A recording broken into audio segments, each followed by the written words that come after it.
Good evening. As many enjoy the bank holiday weekend in an almost normal way, there is renewed hope for those who have been deprived of contact the longest.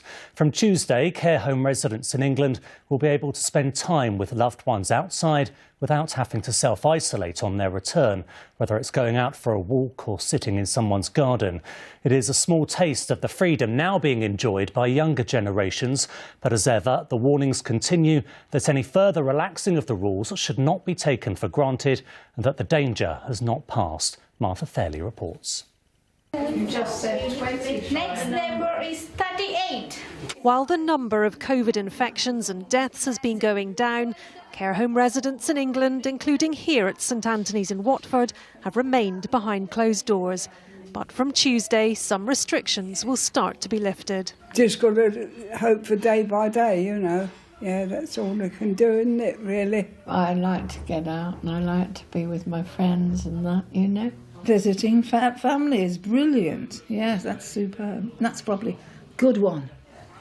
For the past year, the gardens as far as they've been able to venture without having to isolate for 2 weeks. A lot of the residents have deteriorated mentally over the year from being kept indoors. So I think this will be a great opportunity to, especially with the weather improving now as well, for residents to be able to get fresh air, to see their loved ones outside the care home environment.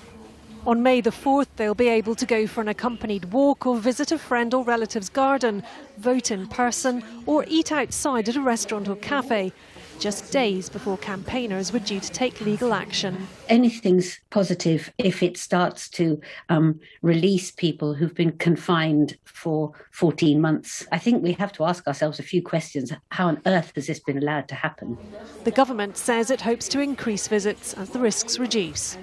This is to do with us taking step by step, looking at the evidence, looking at the much lower levels of outbreaks and infections in care homes at the moment, the extent to which residents are vaccinated and the effectiveness of the vaccination. This bank holiday is the first for a while where a visit to the pub is possible. But scientists are warning, take things slowly to stop COVID rates from rising again. Once it starts to get above a certain point, it can really get out of control and rise very quickly. We've seen that happening after last summer as a result of various factors. We absolutely want to avoid that happening again.